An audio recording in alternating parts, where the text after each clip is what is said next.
তোমার জন্য একটা খুব খারাপ খবর আছে। গভর্নর সাহেব তোমার সাজা ক্ষমা করতে অস্বীকার করেছেন। 11টা খুন করেছো তুমি, 100টা ডাকাতি করেছো, 12টা কিডন্যাপ। অদ্ভুত ব্যাপার, এত সব অপরাধ আর মাত্র একটা সাজা, ডাবল ডেথ পেনাল্টি।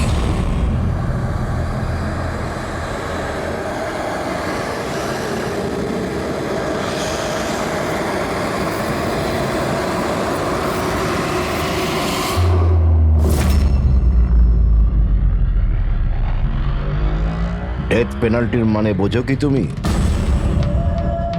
ফাঁসি দেওয়া হবে তোমাকে ঠিক সকাল 4:30টার সময়। কিছু বলার আছে? ডাক্তারবাবু, ফর্মালিটি কমপ্লিট করুন।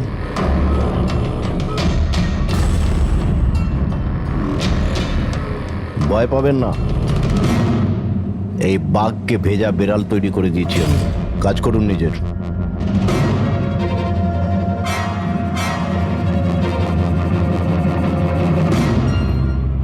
He is normal. তোমার জন্য এনাকে নিয়ে এসেছি।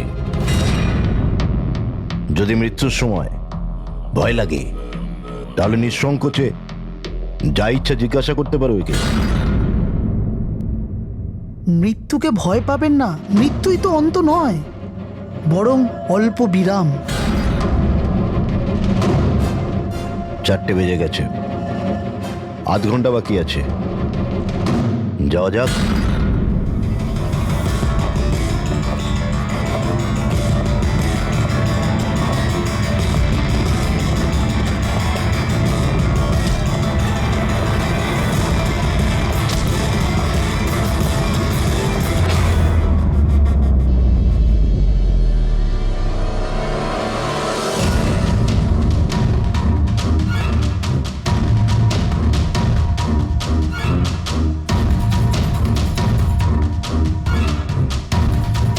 চলো।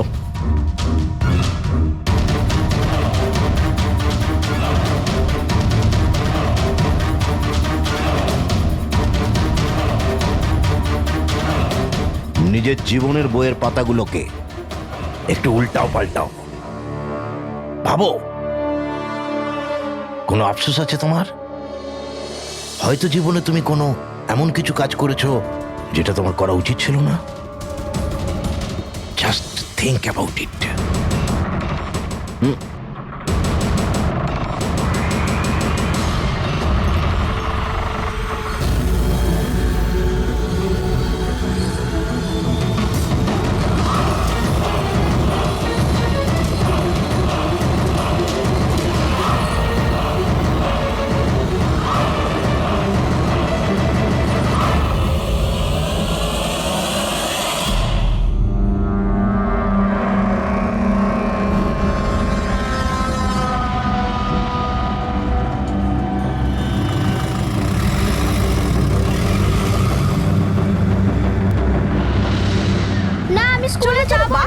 চলো। আরে এ তো জেদ করে না, স্কুল যদি না যাবে তো বড় হবে কি করে? না আমি স্কুলে যাব না। এবার যেন ওকে ফুল মার্কস আসে। হ্যাঁ চলো।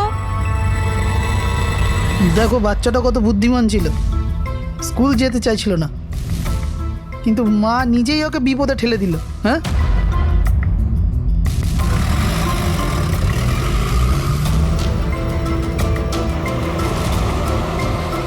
হ্যাঁ বস, ভ্যানের পেছনেই রয়েছি আমরা। ড্রাইভার তো একদম চম্পা। হ্যাঁ, সামনে স্টপের পরেই গাড়ি চিকোলার দিকে ঘুরবে। ওটার পরেই নিজেদের রং দেখাবো আমরা।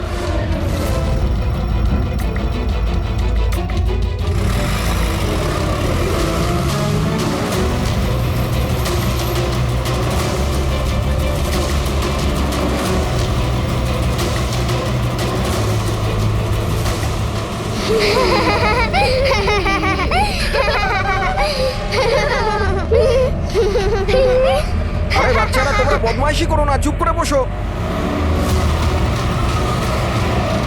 লাকি, তুই তৈরি তো? আরে ভাই, আমি তো তৈরি হয়েই জন্মেছি।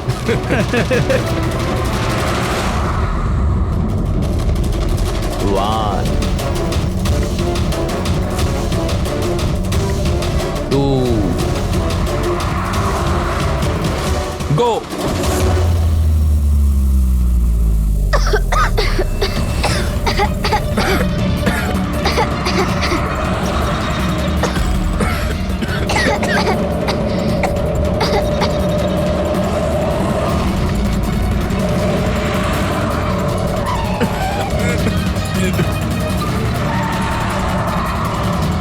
গাড়ি স্লো কর। থাম থাম থাম থাম।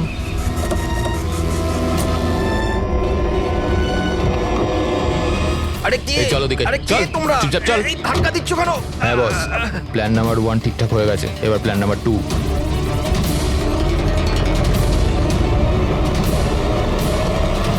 আমাদের বাচ্চা গায়েব হয়ে গেছে। কোথায় গেল আমাদের বাচ্চা? বলুন, যদি না কোথায়? আসি, আমাদের বাচ্চা বলুন, কোথায়? ঠিক আছে, আছে, আমার কথা যদি থাক। আপনি আমাদের বাচ্চাদের খেয়াল না রাখতে পারেন তাহলে কোনো অধিকার নেই আপনাদের নাম্বার 1 স্কুল বলার। please শান্ত হয়ে যান আপনারা। আমি শুধু আমার মেয়েকে চাই ব্যাস। Please try to understand. আমি বুঝতে পারছি আমাদের ফার্স্ট প্রায়োরিটি হবে আপনাদের বাচ্চাদের আপনাদের কাছে পৌঁছে দেওয়া। আর আপনাদের স্কুল বাসের ড্রাইভার সম্পদ ওর পুলিশ ভেরিফিকেশন করিয়েছিলেন আপনারা? আরে আপনাদেরই তো দায়িত্ব দিয়েছিলাম আমাদের বাচ্চাদের। দেখুন প্লিজ ট্রাই টু আমাদের আন্ডারস্ট্যান্ড। বাচ্চারা সকাল থেকে বাড়ির বাইরে রয়েছে আর আপনারা হয়তো জানেন না যে আমার হাজবেন্ড কত বড় একজন মানুষ। আপনাদের এই গাফিলতির জন্য ও আপনাদের স্কুলে তালা পর্যন্ত লাগিয়ে দিতে পারে। আমি সব বুঝতে পারছি, আপনারা একটু শান্ত ওইসবের কোনো দরকার পড়বে না। আমি এসিপি প্রদ্যুমান, সিআইডি থেকে। দেখুন, আপনারা চিন্তা করবেন না, আপনাদের বাচ্চাকে পৌঁছে দেওয়ার দায়িত্ব এখন আমাদের। স্যার আমাদের বাচ্চারা কোথায় আছে? সকাল থেকে এনাদেরকে জিজ্ঞাসা করে যাচ্ছে কিন্তু এনারা কিছু বলছেনই না। আরটিওর সঙ্গে আমাদের কথা হয়ে গেছে। ফুটেজ আমরা পেয়েই যাব। একবার যদি এটা জানতে পারি যে শেষবার ওই ভ্যানটা কোন এলাকায় দেখা গেছে, তাহলে কিডন্যাপারদের কাছে পৌঁছানো আমাদের খুব একটা মুশকিল হবে না।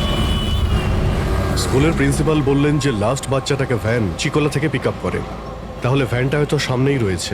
ম্যাপে কি দেখাচ্ছে? ফুটেজটা দেখো একবার। হ্যাঁ স্যার, ভ্যান চিকোলা থেকে কুরু স্কোয়ারের দিকে গেছে 8:30 নাগাদ। কুরু স্কোয়ার থেকে টিজে রোড থেকে আউলি ফরেস্ট।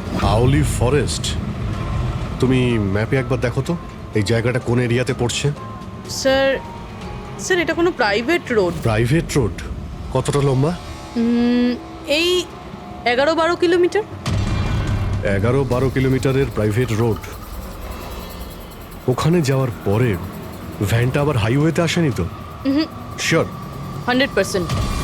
এর মানে হলো ওই ভ্যানটা এখনো ওই ফরেস্ট রোডের প্রাইভেট এরিয়ার মধ্যেই রয়েছে। হতে পারে কিডন্যাপারদের আস্তানা ওখানেই রয়েছে। ফ্রেডি, তুমি ওই ফরেস্টের দিকেই চলো। পৌঁছতে কত সময় লাগবে দেখাচ্ছে? স্যার জিপিএস এর হিসেবে 40 মিনিট। তাড়াতাড়ি চালাও ফ্রেডি, আমাদের কাছে একদম সময় নেই।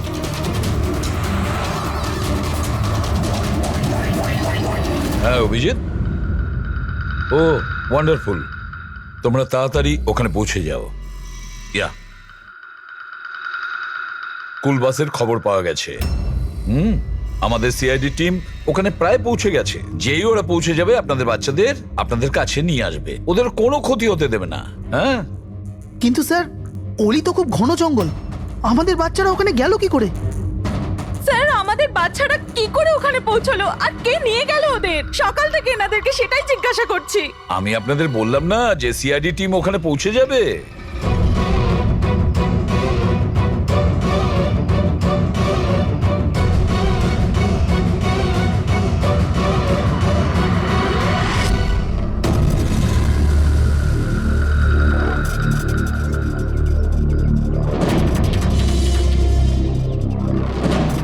উধাও হয়ে গেল কোথায়?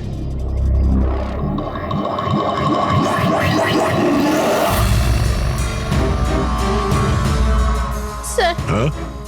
স্যার আমার বাচ্চাও কিডন্যাপ হয়েছে। ও, কিন্তু আপনি এরকম বাইরে কেন? বাকি পেরেন্টসদের সাথে আপনি ভেতরে নেই কেন? আর আপনি এইভাবে আমাকে বাইরে কেন ডাকলেন? স্যার আমার কাছে ওদের ফোন এসেছিল, কিডন্যাপারসদের। কিডন্যাপারদের ফোন এসেছিল?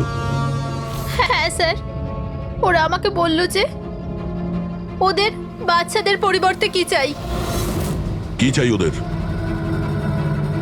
স্যার স্যার ওরা আমাদের ওপর নজর রেখেছে, তো অন্য কোথাও গিয়ে আমাদের কথা বলা উচিত। ম্যাম, আপনি খুব সাহসী ও বুদ্ধিমতীর কাজ করেছেন যে আপনি কিডন্যাপারসদের কথা শোনেননি, আপনি আমাকে বাইরে নিয়ে এসেছেন। বলুন কি বলেছে ওরা? স্যার হ্যাঁ? স্যার ওরা বললো যে বলুন ম্যাম, কি বলেছে ওরা? স্যার ওরা বললো যে ওদের ওদের ওদের কি? স্যার ওদের ওদের দয়াকে চাই।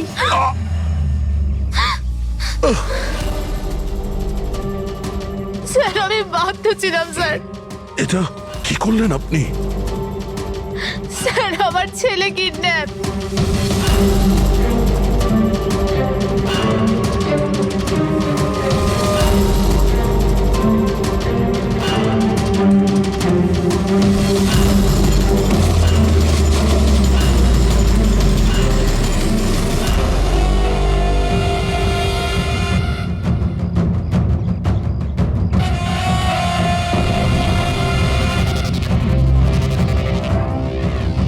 কে তোমরা?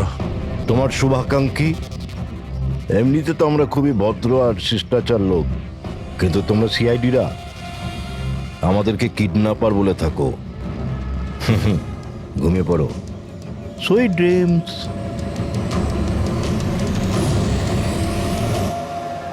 ফ্রেডি সাবধানে, একটু স্লো চালাও। হ্যাঁ ফ্যান আর বাচ্চাগুলো এখানেই কোথাও আছে।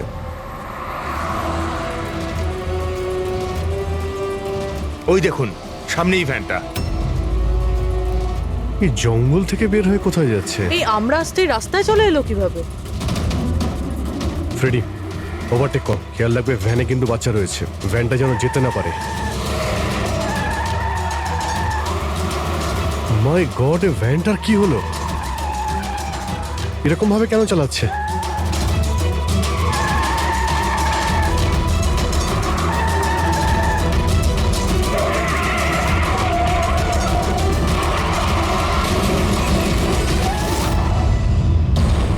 Oh no!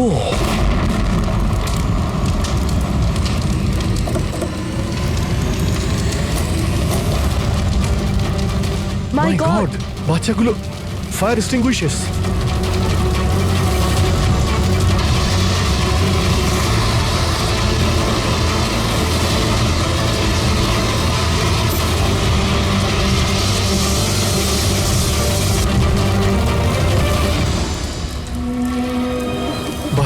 বাচ্চাগুলো কোথায়?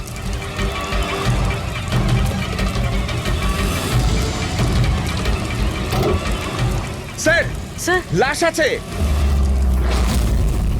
এর বুকে তো গুলি করা হয়েছে। কে গুলি করতে পারে স্যার? এ প্যাসেঞ্জার সিটে রয়েছে। যে এখানে ড্রাইভিং সিটে বসেছিল কিডন্যাপার, ওই গুলি চালিয়েছে। দরজাটাও খোলা আছে। ও যখনই আমাদের দেখেছে ইচ্ছে করে ভ্যানটা এখানে নামিয়ে দেয় আর পালিয়ে যায়। কিন্তু স্যার জানতে পারবো কি করে যে এই লোকটাকে? স্যার এটা সম্পদ নয় তো? প্রিন্সিপাল বলেছিল এই ভ্যানের ড্রাইভার সম্পদ। হতে পারে। যখনই বাচ্চাদের কিডন্যাপ করে তখনই ওকে গুলি করে আর ভ্যান নিয়ে পালিয়ে যায়। কিন্তু বাচ্চাগুলো ওরা গেল কোথায়? বাচ্চাদের কোথাও লুকিয়ে রেখেছে। রবি, ফরেন্সিকে ফোন করার বডিটা পাঠিয়ে দাও, আর আমরা ওখানে যাই যেখান থেকে ভ্যানটা বাইরে এসেছিল।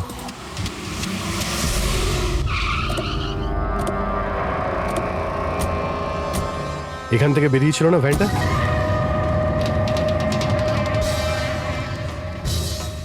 এক মিনিট,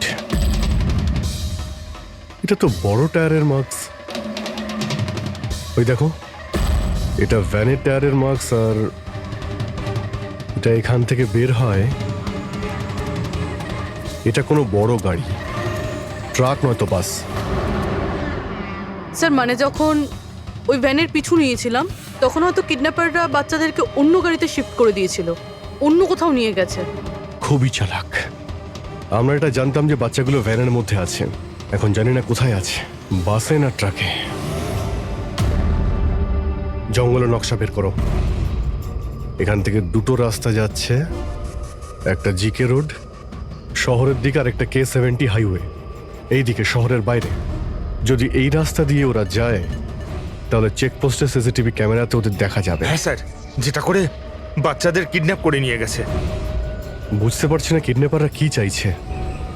এখন ওদের কোনো কল আসেনি, মানে ওদের ডিমান্ডটা কি? পুরবি একটা কাজ করো, তুমি চেকপোস্টের ফুটেজ চাও, 8টা থেকে 10টার মধ্যে দেখো কোনো বড় গাড়ি ওখান থেকে গেছে কিনা। ততক্ষণ আমি দয়াকে ফোন করি, যদিও কোনো লিড পেয়ে থাকে এই কেসে।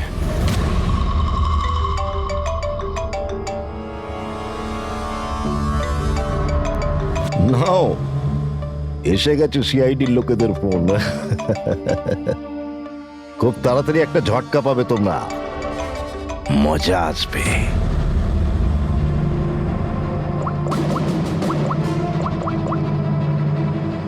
Switch off.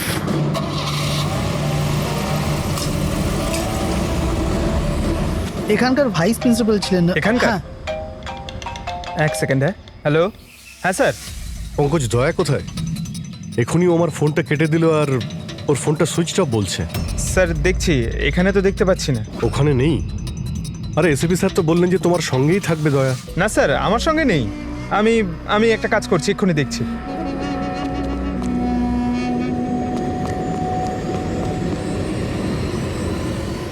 স্যার আমি খুঁজছি কিন্তু এখনো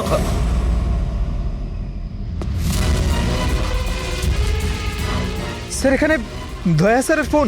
দয়ার ফোন ওখানে মানে কি বলছো? স্যার একদম ফোনটা ভেঙে গেছে স্যার। হোয়াট? স্যার দয়া স্যারের বাইক এখানেই আছে। ওনার কাজ থাকলে উনি বাইক নিয়ে যেতেন। বাইক এখানে রয়েছে, ফোন ভেঙে রয়েছে। কোনো সমস্যা হয়েছে স্যার, আমার মনে হচ্ছে স্যার। দয়ার কিচ্ছু হবে না, কিন্তু দয়া গেল কোথায়? স্যার যতক্ষণে আমরা ব্যুরো পৌঁছবো ততক্ষণে ফুটেজগুলো রেডি হয়ে থাকবে আমাদের ওই কম্পিউটারে। যাক, ভালোই হয়েছে। ওই ফুটেজ থেকে বাচ্চাগুলোকে উদ্ধার করতে পারলে। আরে এই দয়া গেলটা কোথায়? হঠাৎ করে উধাও হয়ে গেল।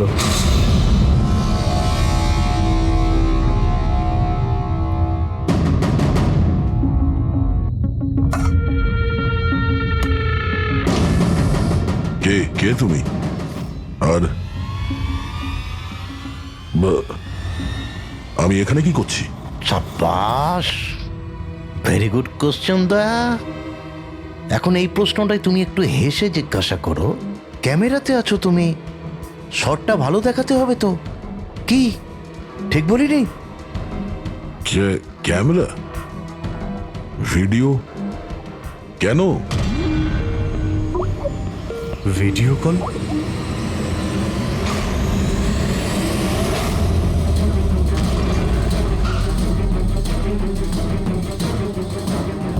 দয়া কয়েদি ড্রেস পরে ড্যামেজ। স্যার বেঁধে রেখেছে ওনাকে, কিন্তু কোথায়? এখনো অবধি তো আপনারা দেখেই ফেলেছেন যে দয়া আমাদের কবজায় আছে, আমাদের জেলে আছে। শেষবারের মতো খাবার খাবে, ঠিক আমার ভাইয়ের মতো, যে এখন কোলাডি জেলে বন্দি আছে। সেও এখন হয়তো শেষবারের মতো খাবার খাচ্ছে, কেননা কাল সকাল 4:30টার সময় ওকে ফাঁসি দেওয়া হবে, শুধুমাত্র তোমাদের সিআইডির জন্য। যদি দয়াকে বাঁচাতে চাও তো প্রথমে আমার ভাইকে বাঁচাতে হবে, না হলে সকাল 4:30টার সময় শুধু আমার ভাইয়েরই ফাঁসি হবে না, বরং সিনিয়র ইন্সপেক্টর দয়াও ফাঁসিতে ঝুলবে। সেই সব কষ্ট, সেই সব যন্ত্রণা আমি দয়াকে দেবো, যেটা এই মুহূর্তে আমার ভাই ভোগ করছে। এবার দয়া বাঁচতে পারবে কি না সেটা নির্ভর করছে তোমাদের উপর। আর হ্যাঁ, ওই নির্দোষ বাচ্চারাও আমার কবজায় আছে। কিন্তু স্যার দয়া স্যার তো স্কুলে ছিল, আর এত সাহস যে স্কুল থেকে তুলে নিল? কোন জায়গা এটা? প্রথমে বাচ্চাদের আর দয়াকে বাঁচাতে হবে, আর তারপরে এদের এমন ভাবে মারবো না যে এদের লাশ দেখে লোকে শিউরে উঠবে। কি দয়া, এবার তো তুমি বুঝতে পেরেছো না যে তোমাকে এখানে আমরা কেন এনেছি? নাও রিল্যাক্স।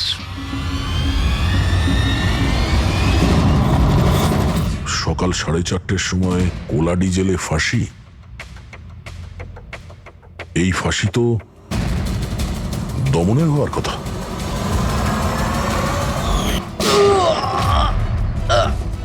এই গুলিটার জন্য তোকে পস্তাতে হবে দয়া। একটা কথা মনে রাখিস, যদি আমার ফাঁসি হয় না, ফাঁসি তো তোকেও চড়তে হবে। হ্যাঁ দমন নিজের প্রতিজ্ঞা পুরো করার চেষ্টায় আছে, নিজের সাথে দয়াকেও ফাঁসিতে ঝোলাতে চাইছে। তার মানে স্যার এই বাচ্চাদের কিডন্যাপ করার প্ল্যানটা মিথ্যে ছিল, যাতে আমরা এখানে আসি আর ওরা দয়াকে কিডন্যাপ করতে পারে। একটা কাজ করো, পুরো শক্তি প্রয়োগ করো আর ওই বাচ্চাদের খুঁজে বের করো। আর আমি গিয়ে আমাদের অথরিটিকে দরখাস্ত করছি যে দমনের ফাঁসি মকুব নয়, কিছুদিনের জন্য স্থগিত রাখা হোক, যাতে আমরা সুযোগ পাই দয়াকে বাঁচানোর।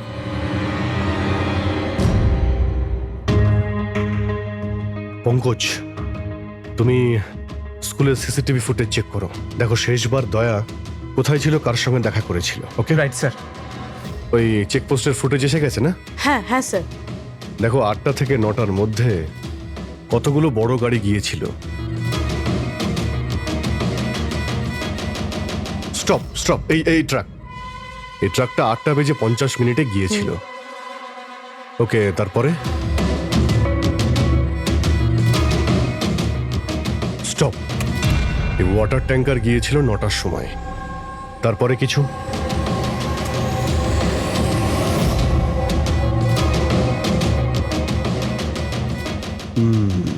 মানে দুটো গাড়ি, এই ট্রাক আর এই ওয়াটার ট্যাঙ্কার। আরটিও থেকে ডিটেলসটা বের করো।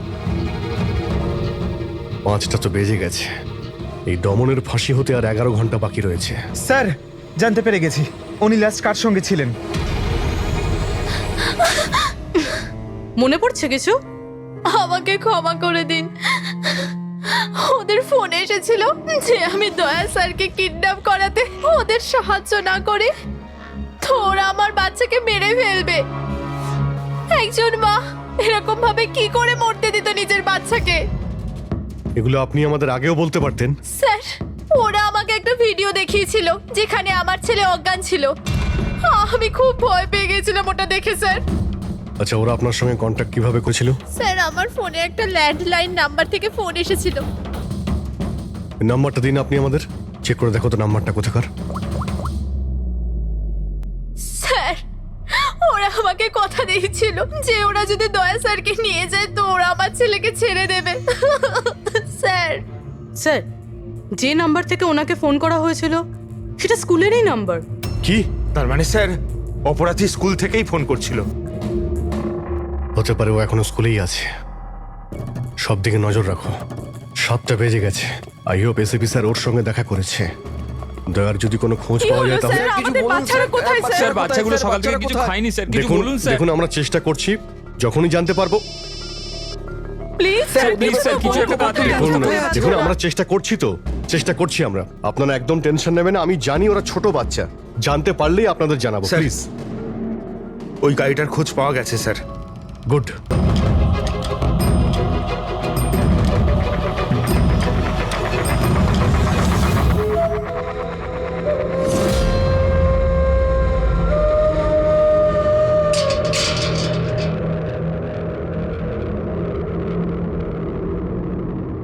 দমন,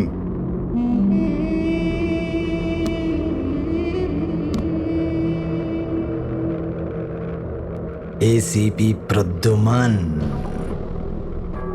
এটা আমি সত্যি দেখছি নাকি নাকি কোনো স্বপ্ন দেখছি?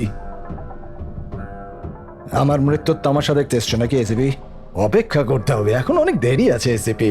তোমার ফাঁসির রঙ্গতামাশা দেখতে আমি আসিনি, শুধু এটা জানতে এসেছি তোমার এমন কোন ভাই আছে যে জন্ম নিয়েছে, যে নিরীহ বাচ্চাদের আর দয়াকে কিডন্যাপ করেছে, আর তাছাড়াও দয়াকে ফাঁসিতে ঝোলাতে চাইছে সেই সময় যেই সময় তুমি ফাঁসিতে ঝুলবে। বুঝিয়েছিলাম আমি এসিপি, দয়াকে বুঝিয়েছিলাম আমি। এবার যে ভুল করবে তাকে তো পস্তাতে হবে না, যেরকম আমি এখানে ভোগ করছি এসিপি।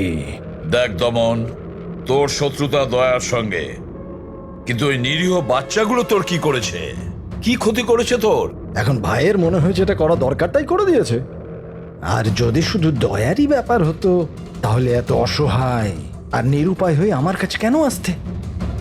এটা তো ভালো হয়েছে যে বাচ্চারাও আছে, আর আজ ওদের জন্যই এসিপি প্রদ্যুমান দমনের সামনে ঝুঁকে দাঁড়িয়ে আছে। আমি আজ অব্দি না কারোর সামনে মাথা নত করেছি, না ভবিষ্যতে করব। আমি শুধু এটা জানতে চাই, কে তোর এই ভাই? তাড়াতাড়ি বল, ওই বাচ্চাগুলো কোথায়? দয়া কোথায়? বল, না হলে কি কি এসিপি? হ্যাঁ, দেখুন ব্যাপারটা এরকম এসিবি স্যার, সকাল 4:30টার সময় আমার একটা খুব বড় অ্যাপয়েন্টমেন্ট আছে। জানেন কার সাথে? যমরাজের সাথে। কিন্তু তুমি আমার থেকে কিচ্ছু বার করতে পারবে না এসিপি। এখন তুমি আমায় যতই মারো, পেটো, কুটুকুটি দাও, একটা কথাও বলবে না দমন, একটা কথাও না। এসিপি, একটা রাস্তা আছে প্রদ্যুমান, একটা রাস্তা। কোন রাস্তা? আমার শাস্তিটা মাফ করিয়ে দাও এসিপি। যেই আমার ফাঁসিটা ক্যান্সেল হবে, তোমার এই নিরীহ বাচ্চারা বেঁচে যাবে, আর ওই তোমার কি দয়া, ও বেঁচে যাবে। জেলার সাহেব, আমাকে মুক্তি দেওয়ার প্রস্তুতি শুরু করো। ব্যান্ড পার্টি আর ঢোল পার্টিকে ডেকে পাঠাও, কারণ আজ এসিপি প্রদ্যুমান আমাকে মুক্ত করবে। মুক্ত কেমন লাগছে এসিপি? হ্যাঁ,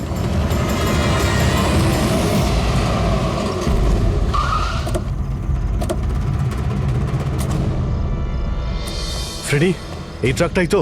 হ্যাঁ স্যার, এটাই সেই ট্রাকটা। চেক করো ভালো করে। কি হয়েছে? কারা আপনারা? সিআইডি। সিআইডি? কি হয়েছে স্যার? আমরা কি কোনো অপরাধ করেছি স্যার? ট্রাকের মধ্যে কি আছে? এর মধ্যে তো স্যার সবজি আর রেশনের সামগ্রী আছে।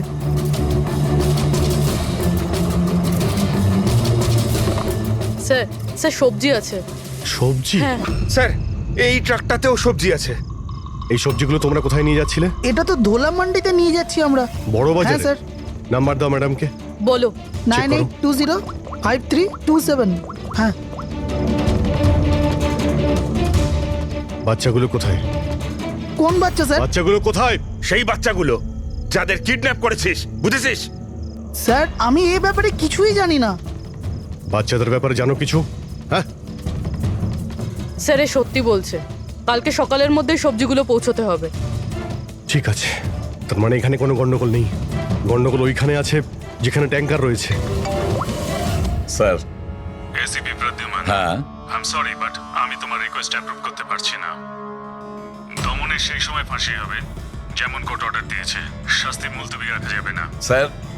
স্যার বাচ্চার আর দয়া, ওদের যে করেই হোক খোঁজো, এটা তোমার ডিউটি। তোমার কাজ সহজ করার জন্য আমি কোর্টের অর্ডারের বিরুদ্ধে যেতে পারবো না। অর্ডার ফলো করো। ঠিক আছে স্যার। কি হলো, বারণ করে দিলেন গভর্নর স্যার? হ্যাঁ, গভর্নর সাহেব না করে দিলেন, কিন্তু আপনারা আমাকে সাহায্য করতে পারেন। স্যার প্লিজ, আপনারা কিছুক্ষণের জন্য দমনের ফাঁসিটা স্থগিত করে রাখুন, কিছুক্ষণের জন্য, যাতে আমরা সময়টা পাই দয়ার বাচ্চাদের বাঁচানোর জন্য। দেখুন, আমরা সেটাই করব যেটা আমাদের ডিউটি করতে বলছে। ফাঁসি ওর সকালেই হবে, ভোর 4:30-তে, সেটাও ছাড়। ঠিক আছে, আমার যা করার আমি তাই করব, কিন্তু দয়ার বাচ্চাদের বাঁচিয়েই ছাড়বো আমি।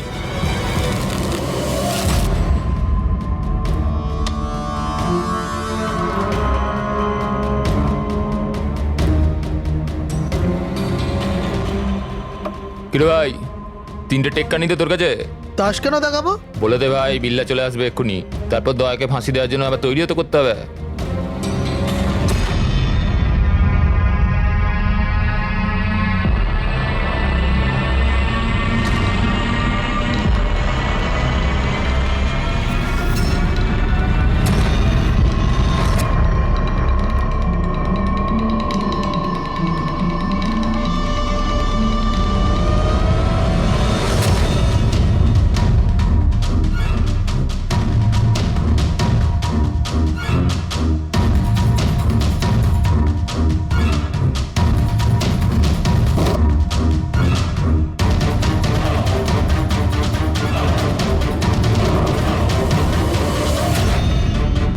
আওয়াজটা করতে গেল, মনে হচ্ছে দয়া ভেঙে বেরোনোর চেষ্টা করছে।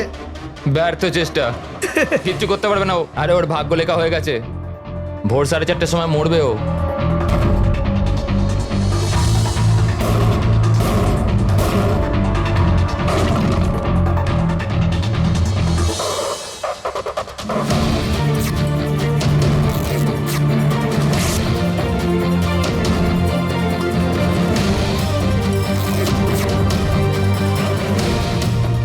এই আওয়াজ কেন বন্ধ হয়ে গেল? দয়া কোনো গন্ডগোল করছে না তো? চল দেখি, চল চল।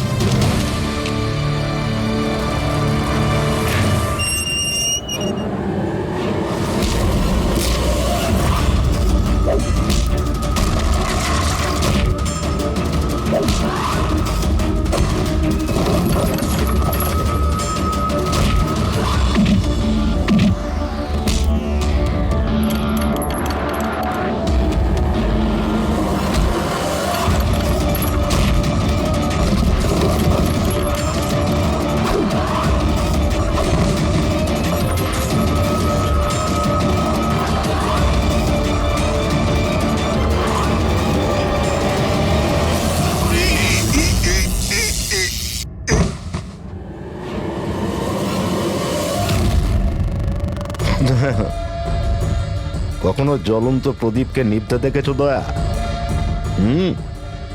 ও ঠিক নেবার আগে না খুব জোরে জোরে জ্বলে ওঠে, একদম দাও দাও দাও দাও দাও দাও দাও দাও দাও। ওই রকমই করছো তুমি। ওই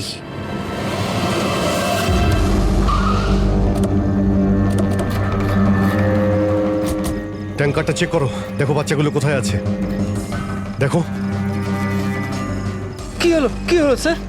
বাচ্চাগুলো কোন কোথায়? বাচ্চারা স্যার? কোন বাচ্চাদের কথা বলছেন? মিথ্যে কথা বলবি স্যার না। ট্যাঙ্কারে জল আছে, বাচ্চা নেই স্যার।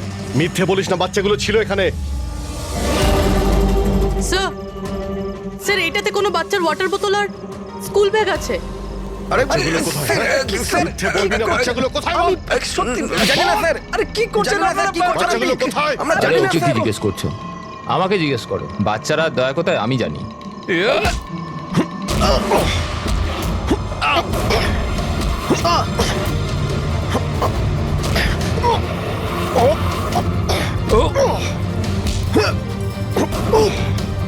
দাঁড়াও।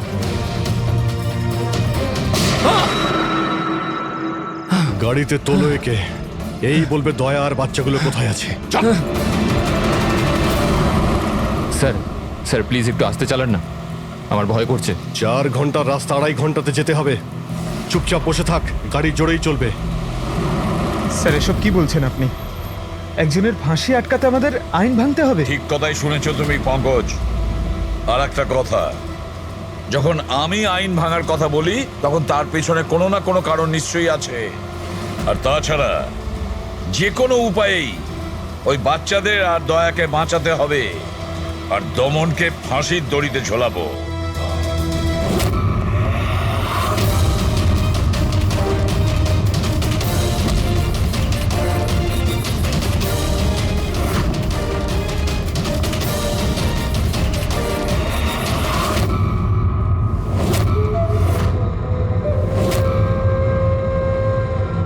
চলো, এটা তো বুঝতে পারলাম যে এসিপি প্রদ্যুমান খুব বড় কেউ কেটা নয়। আমার ফাঁসি আটকাতে পারলো না ও। চলো, কোনো ব্যাপার না। কিন্তু এই ব্যাপারটাতে আমি খুব খুশি যে যে আমার সাথে দয়ারও ফাঁসি হয়ে যাবে এই সময়।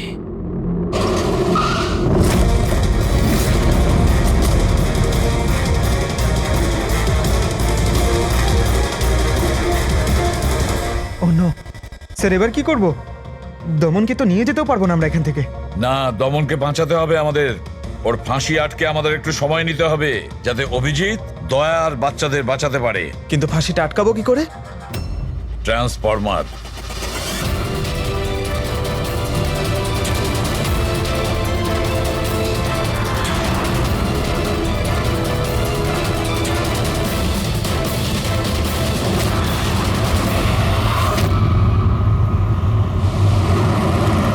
স্যার 4:20 হয়ে গেছে, তাড়াতাড়ি স্যার। হ্যাঁ, পুরোই প্রায় এসেই গেছি। কিরে, বাচ্চাগুলো ওইখানেই আছে তো?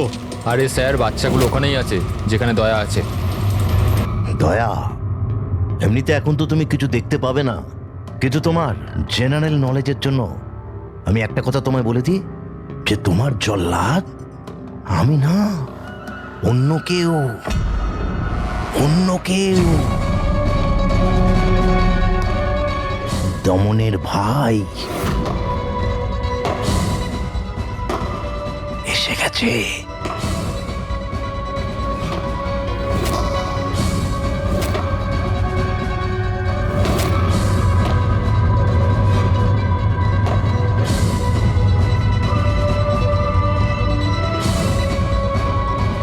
ওর মুখ থেকে কাপড়টা সরাও, যাতে ও জল্লাদের মুখটা তো দেখতে পারে।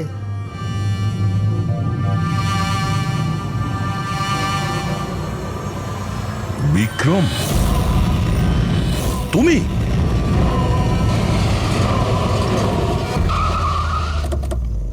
ওকে বের করো। চল চল, বাইরে বের হও। এদিকে আয়। চল। স্যার বাচ্চাগুলো কোথায়? স্যার এইদিকে এইদিকে। তোমরা বাচ্চাদের কাছে যাও, আমি দয়ার কাছে যাচ্ছি। চল। নিজের ভাইকে খুব ভালোবাসিস তুই না? হ্যাঁ, আমাকে দমনের কষ্ট, ওর মতো মৃত্যু দিতে চাইছিলি তুই না? কিন্তু আফসোস, তোর এই উদ্দেশ্যকে সফল হতে দেব না আমি। কারণ আজকে আমার মৃত্যুর দিন নয়। তোমার সেন্স অফ হিউমার বড় ভালো দয়া। মৃত্যু তোমার মাথার ওপর আর জোকস করছো।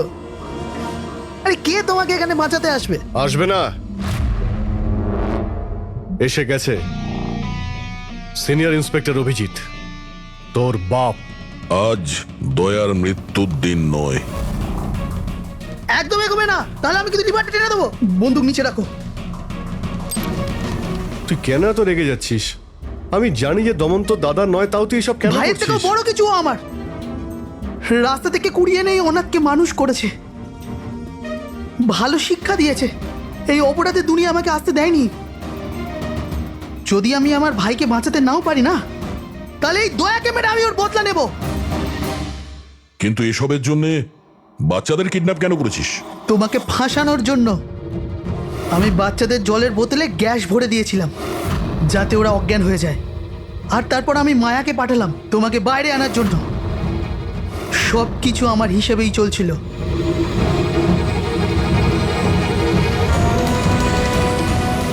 স্যার এখানে? স্যার এসব কি করছেন আপনি? Short circuit. 1 2 3। লাইট কিভাবে চলে গেল?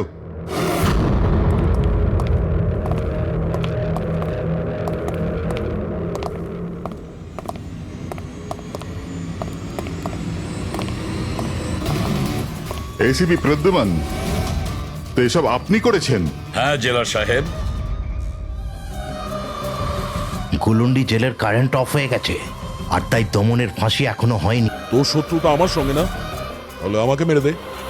ওই বাচ্চারা তোর কি ক্ষতি করেছে? বাচ্চাদেরকে বড় ভালোবাসো না তুমি? তোমার চোখের সামনে এই বাচ্চাগুলোকে এক এক করে যন্ত্রণা দিয়ে মারবো। যাও বাচ্চাদের নিয়ে এসো। নড়বে না।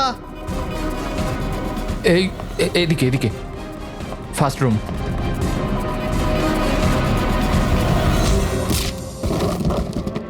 বাচ্চারা, আপনারা কারা কারা আপনারা? সিআইডি সিআইডি, এসো, কাম হিয়ার। তোমরা ঠিক আছো? হ্যাঁ। হ্যাঁ।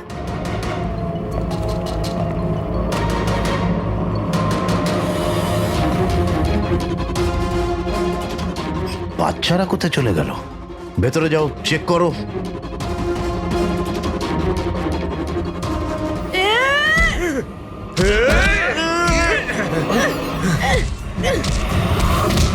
তুমি তোমার জীবনে নিরীহ লোকেদের অনেক প্রাণ বাঁচিয়েছো না দয়া? আর তোমার কেরিয়ারের শেষ এই আক্ষেপ নিয়ে হবে যে তুমি এই বাচ্চাদেরকে বাঁচাতে পারলে না।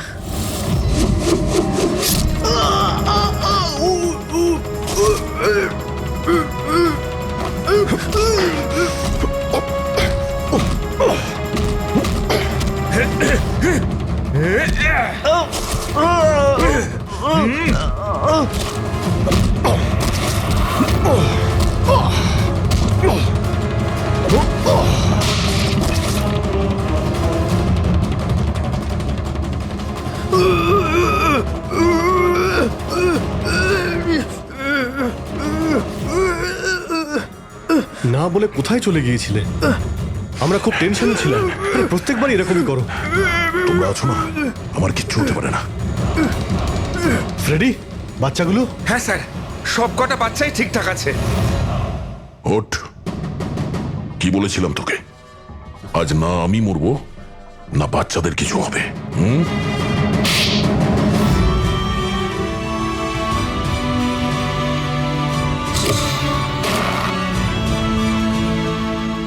জেলা সাহেব, দমনের ফাঁসি হলো, দয়ার বাচ্চারাও সেফ আছে। I am happy. এতটাও হ্যাপি নিউজ নয় এসিপি প্রদ্যুম্ন। তুমি আইন ভেঙেছ। তোমার আর তোমার সিআইডি টিমের ওপর অ্যাকশন নেওয়া হবে। স্যার, এই দেশ থেকে অপরাধ মোছার জন্য দয়ার মতন সৎ এবং সাহসী অফিসারের খুব প্রয়োজন। তাকে আমি এভাবে হারাতে চাইনি স্যার। আমি তোমার কথা মানছি এসিপি, কিন্তু প্রোটোকল বলেও তো কিছু জিনিস আছে না? স্যার, যদি কোনো সৎ এবং সাহসী অফিসারের জীবনের প্রশ্ন থাকে, তাহলে এসিপি প্রদ্যুম্ন ওই প্রোটোকলকে বারবার ভেঙে দেবে স্যার, বারবার ভাঙবে।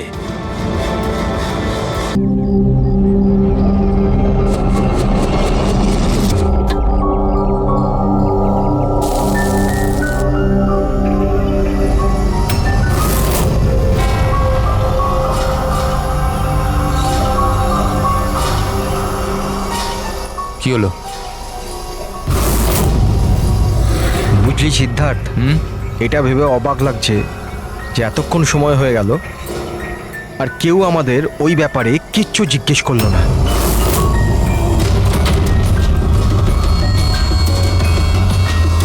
এরকম সময়ও কখনো আসবে না। আমাদের ওপর কেউ সন্দেহ করবেই না। কাশিয়া,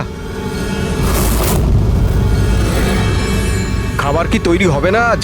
হ্যাঁ ব্যাস 5 মিনিট, অলমোস্ট ডান, রেডি হচ্ছে, ব্যাস হয়ে গেছে।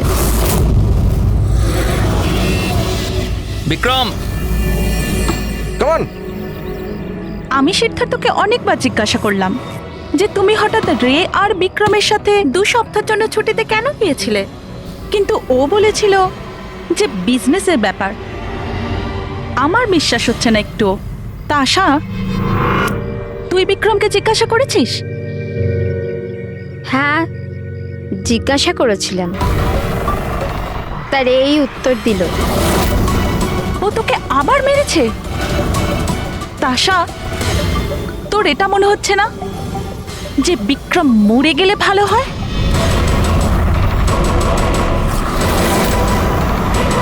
হ্যাঁ, খুব মজা হলো, হাঁপিয়ে গেলাম রে। জায়গাটা হেভি ভাই, শহর থেকে অনেকটা দূরে, বেশ ফ্রেশ খুবই লাগছে। রিফ্রেশিং লাগছে, মাঝে মাঝে আসতে হবে। ঠিক বলেছিস ভাই। গুড জব ভূমি, অ্যারেঞ্জমেন্ট দারুণ হয়েছে। Thank you sir. Hello hello, এখানে নেটওয়ার্ক আসে না নাকি? স্যার, এখানে নেটওয়ার্ক একটু উইক আছে, আপনাকে ওইদিকে জঙ্গলের দিকে যেতে হবে। হ্যালো,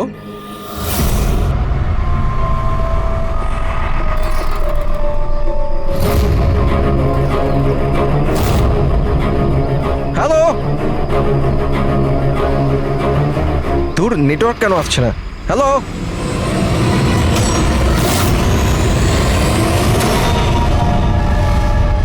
নীলম, তুমি?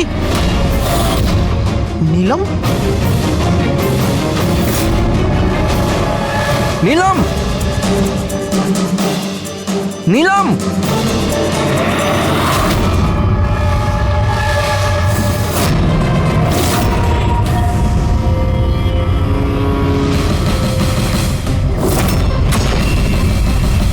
বিক্রম! এখানে নিলামকে কে ডেকেছে? বিক্রম? ও কেন ডাকতে যাবে? কিন্তু ও এখানে কি করে এলো? ওই দেখো নীলম। নিলাম!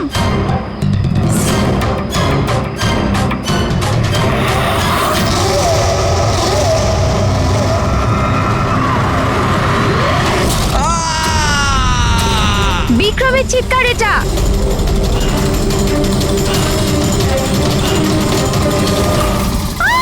বিক্রম!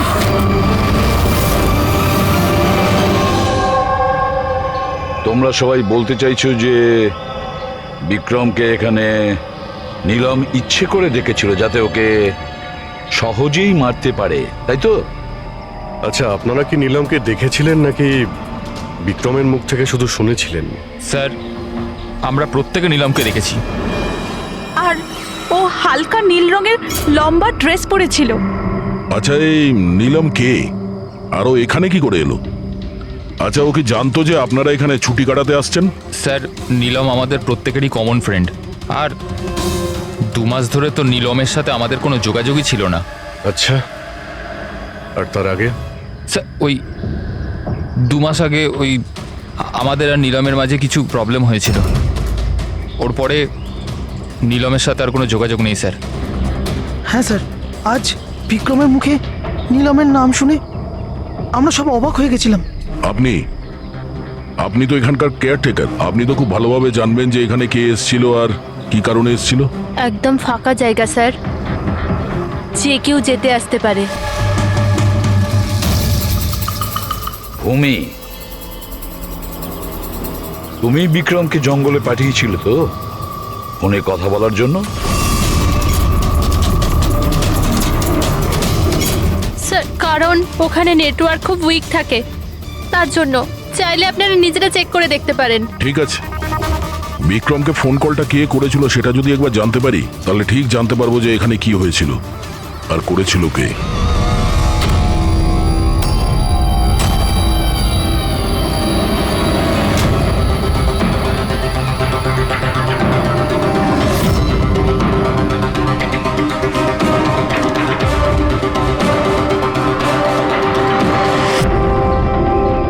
রেডি?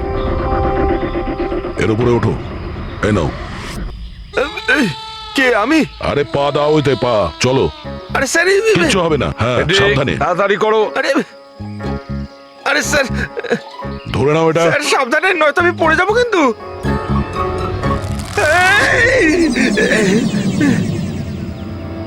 স্যার, এরা হয়তো মেয়েটার নাম বলছে, কিন্তু এদের কথায় বিশ্বাস করা একটু মুশকিল।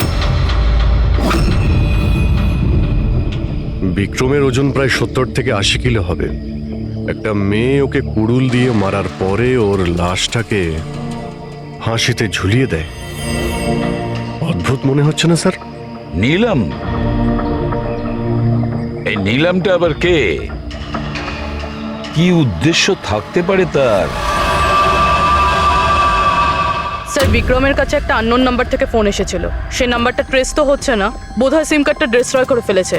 হ্যাঁ স্যার, ওই ভূমি কেয়ারটেকার, ওর আচরণও কেমন যেন সন্দেহজনক। ঠিক আছে, দেখা যাক। নীলামের সঙ্গে দেখা করি আগে। এক্সকিউজ মি, এটা কি নীলামেরই বাড়ি? হ্যাঁ, এটা নীলমেরই তো বাড়ি, আর আমি ওর মা হই। আপনারা কারা? আমরা সিআইডি থেকে। সিআইডি? বলুন কি ব্যাপার? অ্যাকচুয়ালি পিনাকি ওয়েস্টে একটা ফার্ম হাউস আছে, সেখানে খুন হয়েছে। ওখানে যারা ছিল তারা এটা বলছে যে ওখানে নীলামকে দেখেছিল। কি তাহলে আপনারা এটাই বলতে চান যে নীলম কাউকে খুন করে দিয়েছে, আর আপনারা ওর বাড়িতে ওর সাথে দেখা করতে এসেছেন? হ্যাঁ। নীলাম কোথায়? আসুন আমার সাথে। কোথায়? আপনারা নীলমের সাথে দেখা করতে চান না? আসুন, আমি দেখা করাচ্ছি নীলমের সাথে।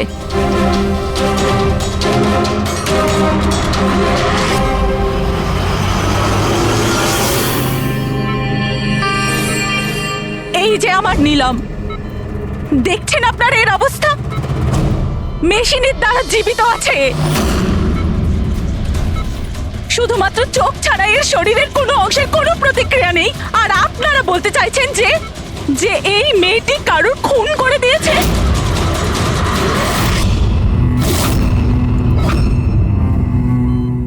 খুন করেছে আমার দিদি? নীলামের এরকম অবস্থা কবে থেকে আর কিভাবে? গত মাস থেকে। ওর সেই গাড়ি অ্যাক্সিডেন্ট হয়েছিল, তারপর। এই অ্যাক্সিডেন্ট হলো কি করে? মানে কেউ এসে ধাক্কা মেরেছিল না গাড়ির ব্রেক ফেল হয়ে গেছিল? ওই নীলম নেশা করেছিল। আপনারা কারা? আর এসব কি হচ্ছে? আমরা সিআইডি থেকে এসেছি। সিআইডি? দেখুন ডক্টর, ওর খুব কাছের বন্ধু বিক্রম, যাকে কেউ নৃশংসভাবে হত্যা করেছে। আর ওখানে যারা ছিল তাদের বক্তব্য হলো এও নাকি ওখানে উপস্থিত ছিল। This is not possible. এটা হতে পারে না। ওরা সবাই মিথ্যে কথা বলছে। বিক্রম আর ওর বন্ধুরা একেবারেই দিদির বন্ধু নয়, বিজনেস পার্টনার ছিল। চিট করেছে ওরা দিদিকে, ঠকিয়ে বিজনেস থেকে আলাদা করে দিয়েছে। ভালোই হয়েছে, ওই 3 জন চিটারের মধ্যে একজন মারা গেছে। খুব ভালো হয়েছে। আমাদের কাছে 5 জন আই উইটনেস আছে, প্রত্যক্ষদর্শী, যারা ওকে ওখানে ঘটনা ঘটার সময় দেখেছিল। আপনি বলতে চাইছেন ওর অবস্থা খুব শোচনীয়? দেখুন, আপনার কথা শুনে আমি খুব অবাক হয়েছি। নীলম সেই অবস্থাতেই নেই যে কোনো মুভমেন্ট করতে পারে। ও নিজের ইচ্ছায় একটা আঙুলও নাড়াতে পারবে না।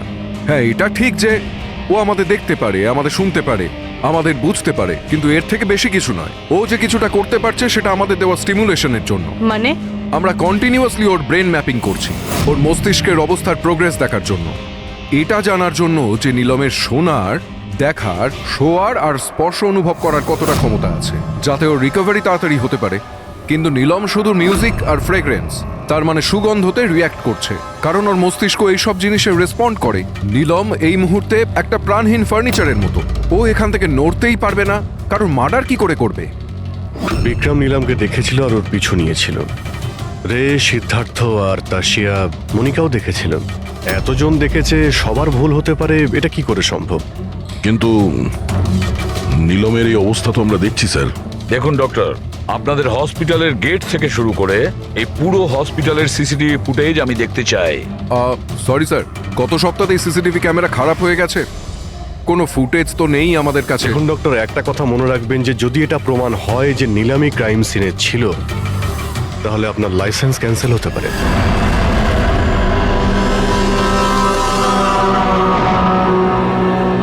এবার ডক্টর সারিকাকে দিয়ে ওর ভালো করে এক্সামিন করাতে হবে। এই পরিস্থিতিতে দুটো ব্যাপার হতে পারে। হতে পারে এই নীলম নাটক করছে, কিংবা ওর মতো দেখতে কেউ আছে, আর এতজনে দেখেছে, সবার চোখে তো আর ফাঁকি দিতে পারবে না। স্যার, আমার মনে হচ্ছে পুরবী আর ফ্রেডিকে একে লক্ষ্য রাখার জন্য এখানেই থাকা উচিত। তাহলেই জানা যাবে ও বিছানা থেকে উঠতে পারে কিনা। পুরবী, হেডরিক, এই করিডোর থেকে শুরু করে আর ওর ঘর অবধি খুব ভালো করে খেয়াল রাখবে। ভালো তো লাগছে না ওকে এই অবস্থায় দেখতে, কিন্তু তবু আমাদের ওর ফিঙ্গারপ্রিন্টস আর ফুটপ্রিন্টস নেওয়া দরকার। আর তাছাড়া নীলামের ভাই আর মা ছাড়া ওখানে আর কে কে আসেন ওর খোঁজ নিতে, ওর সঙ্গে দেখা করতে, সেটাও দেখতে হবে।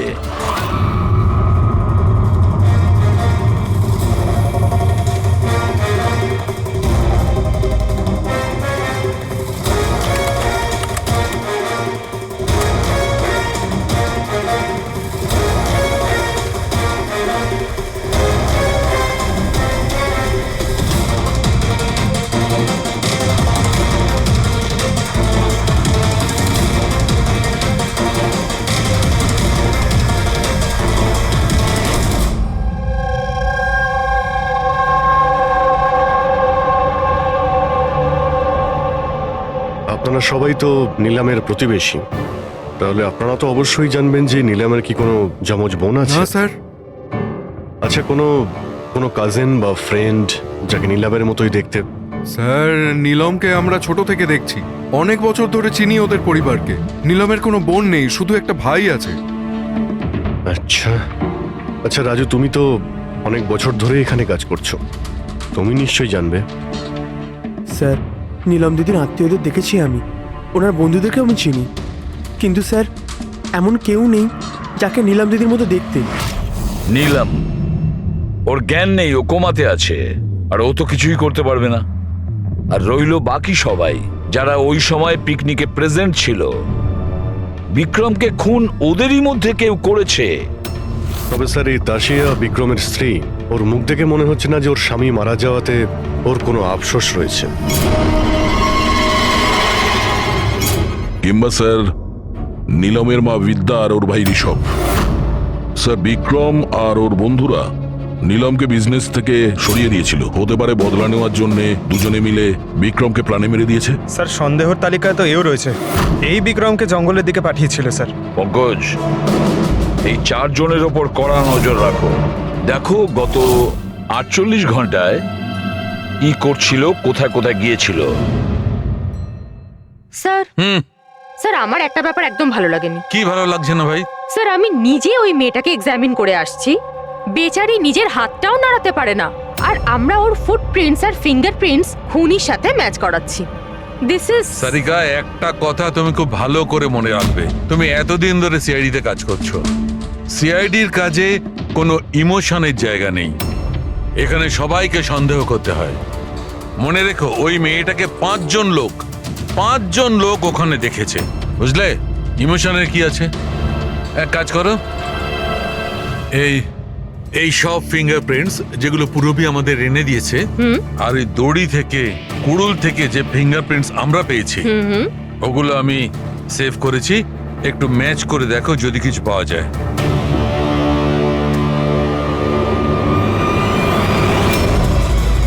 গড, এটা তো ম্যাচ হয়ে গেছে। ম্যাচ হয়ে গেছে।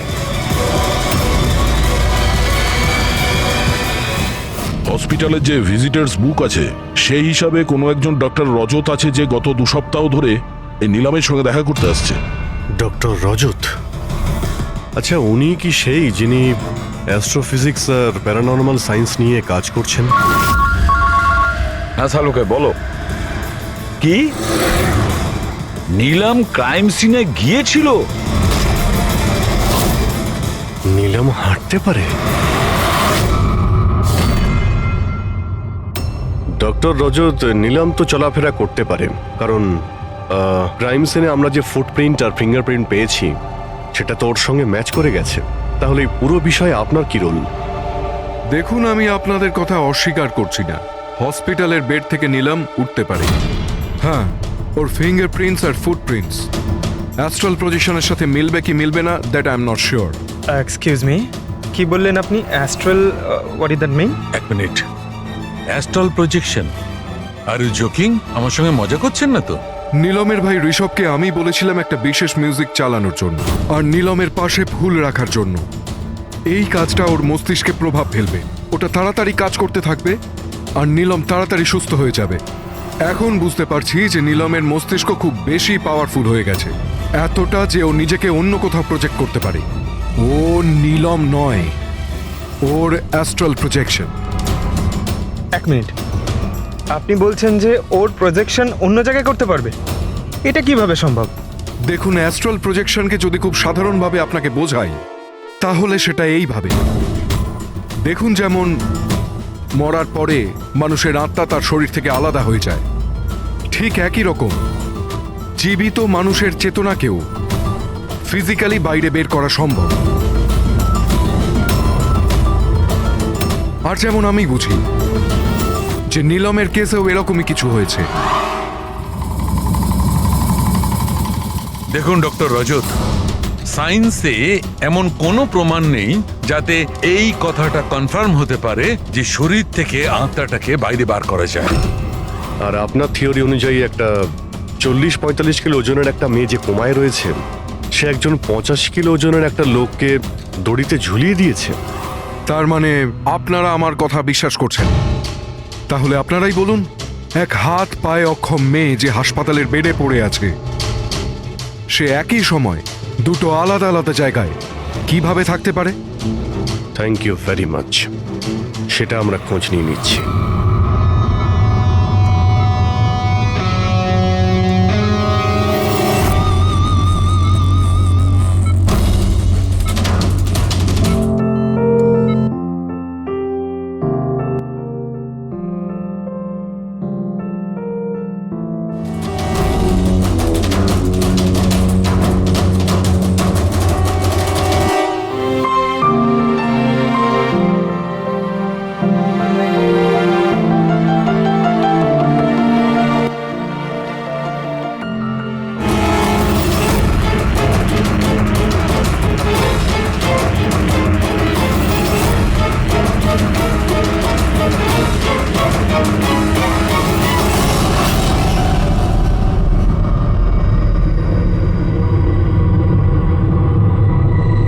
শোনো, আমি তোমাকে কিছু বলতে চাই।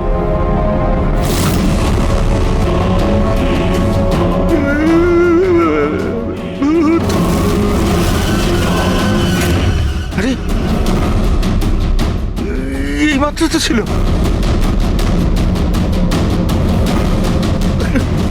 কোথায় মাথায় হাওয়া হয়ে গেল।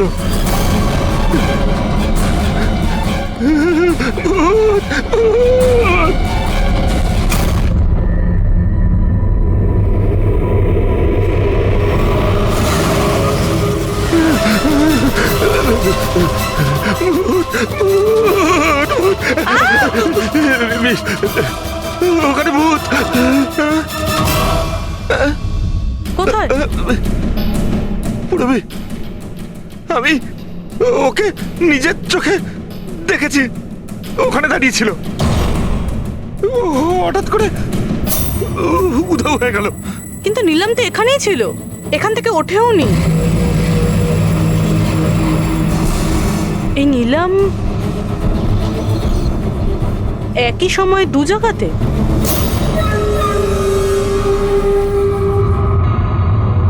স্যার, আমি নিজের চোখে দেখেছি নীলমের আত্মা দাঁড়িয়েছিল এই করিডোরেই।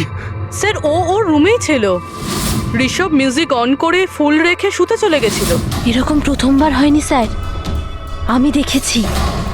স্যার, ওর বডি এখানেই থাকে আর ও বাইরে ঘুরে বেড়ায়। দেখলেন, আমি আপনাদের আগেই বলেছিলাম মিউজিক আর ফুলের জন্য ওর নার্ভের সক্রিয়তা বেড়ে যায়, আর সেই অবস্থায় ওর আত্মা শরীরের বাইরে চলে যায়। Astral projection. Astral projection? হ্যাঁ। ঋষভ, ভেতরে যাও, গিয়ে মিউজিক চালাও। যেটা তুমি তোমার বোনকে শোনাও, আর ওই ফুল সেটাও রাখো। হ্যাঁ স্যার। এবারে দেখবো।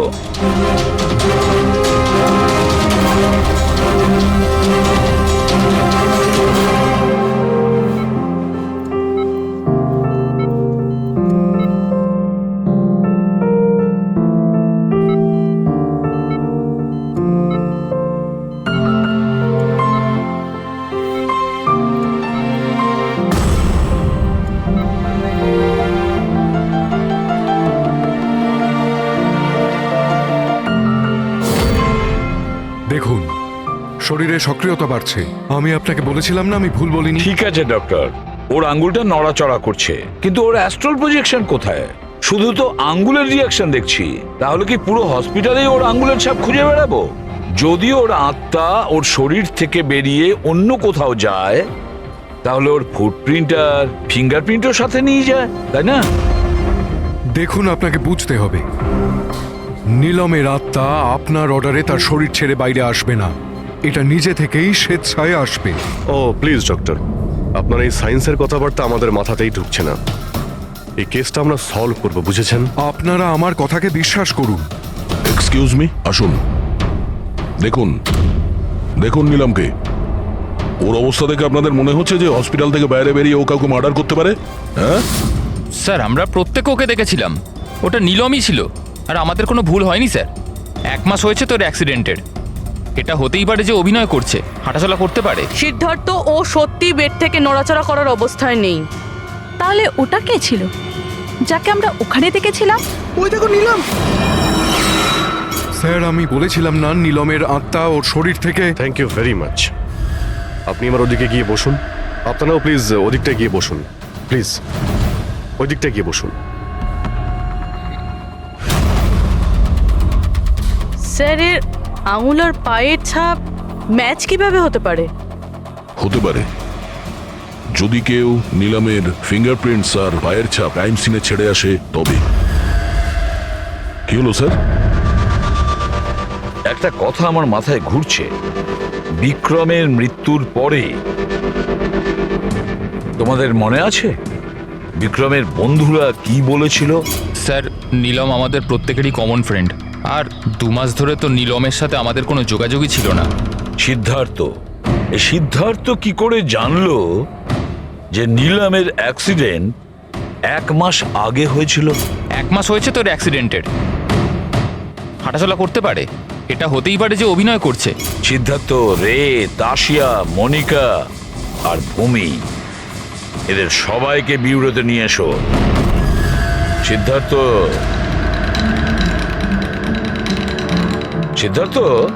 Yes sir.